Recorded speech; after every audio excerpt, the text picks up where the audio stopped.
It's 2 a.m., you're lying in bed, eyes closed, body still, and your brain is running a full-blown TED talk about something you said 6 years ago at a party you don't even remember attending. Why did I say that? Did they think I was weird? Do they still think about it? They probably don't. But what if they do? And now you're spiraling over something that happened in 2019 to a person you haven't spoken to since. And your brain is treating it like a national emergency. Sound familiar? Because if you're someone who lies awake at night replaying conversations, analyzing every detail, running through alternate versions of reality where you said the perfect thing instead of the awkward thing, welcome. You're not alone. You're not broken. And today, I'm going to tell you exactly why your brain does this. And no, it's not because you're anxious. Well, not just because you're anxious. It's because your brain is actually wired differently. And once you understand how, the whole thing starts to make sense. Let's start with what's actually happening up there. You know that voice in your head, the one that never stops talking? The one that narrates your entire life like you're the main character in a movie nobody asked for? That's your default mode network. And here's the thing, everyone is one. But in some people, it's louder, way louder. It's like everyone else has their inner voice set to a reasonable volume 3. Yours is cranked up to 11, and it never stops, ever. The default mode network is the part of your brain that activates when you're not focused on anything external. So when you're lying in bed, in the dark, with nothing to distract you, it kicks into overdrive. And it does what it does best. It replays the past. It worries about the future. It picks apart every social interaction you've ever had. It runs simulations of conversations that haven't happened yet. It's basically doing everything except letting you sleep. And this isn't a bug. It's a feature. Your brain thinks it's helping. It thinks that by replaying the conversation 17 times, it's going to find the one thing you should have said differently so you don't mess up next time. It thinks it's protecting you, but really, it's just torturing you. Now here's where it gets interesting.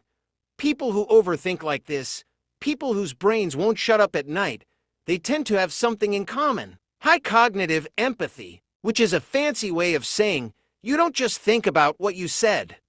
You think about how the other person interpreted it, what they felt, what they thought, what their facial expression meant, what their tone of voice was hiding. You're not just replaying a conversation.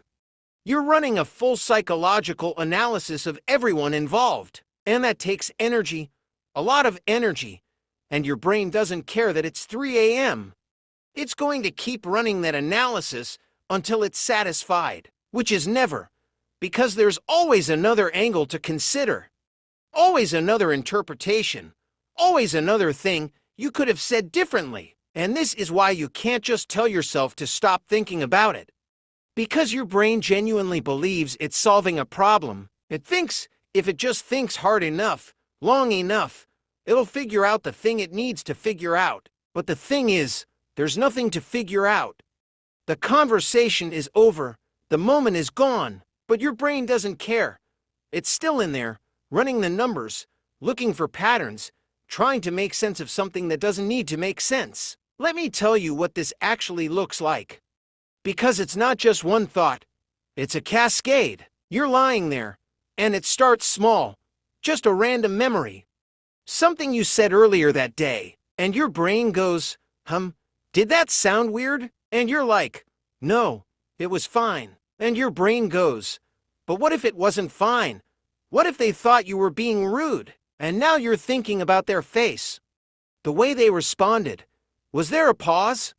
Was the pause too long?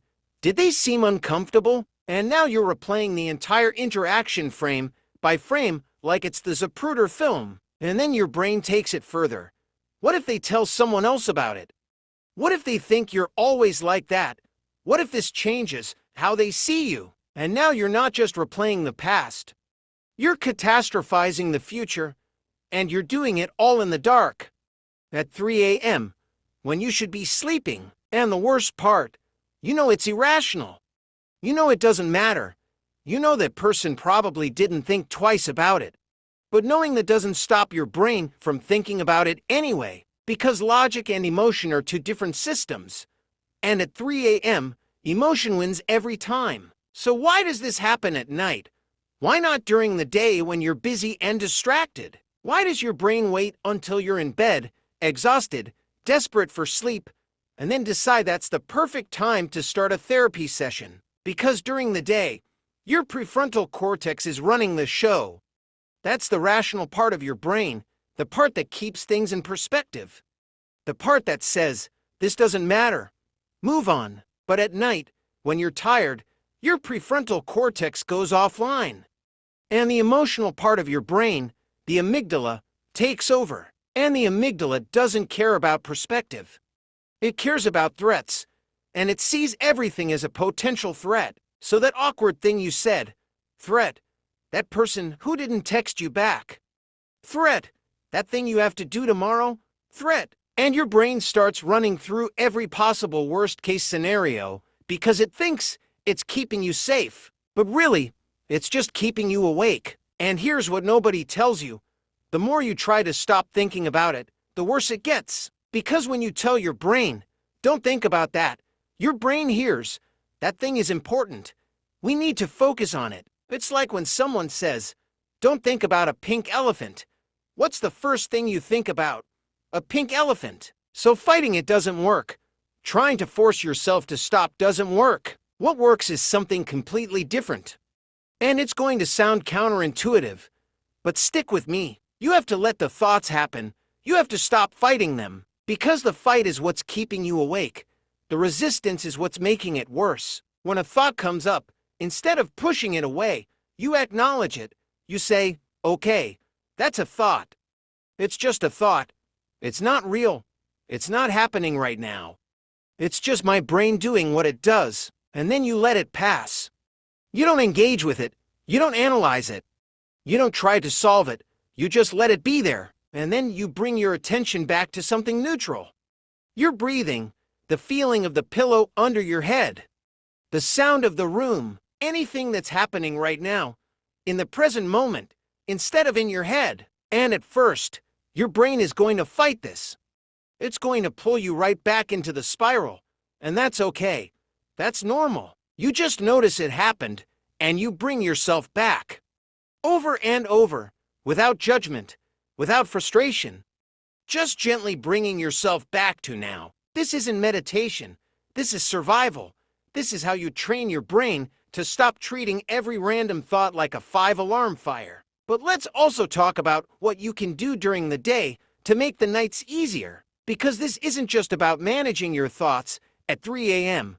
This is about changing the pattern. First, you need to give your brain a place to process during the day.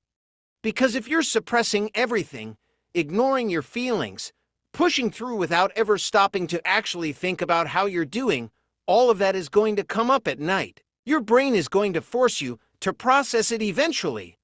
And if you don't give it time during the day, it's going to take the time at night. So schedule it. Literally, set aside 15 minutes a day where you just let yourself think.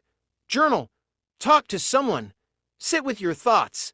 Let them out. Give your brain permission to process during daylight hours when your prefrontal cortex is actually online and can help you make sense of things. Because when you do that, there's less for your brain to chew on at night. Second, you need to understand that your brain is going to do this sometimes.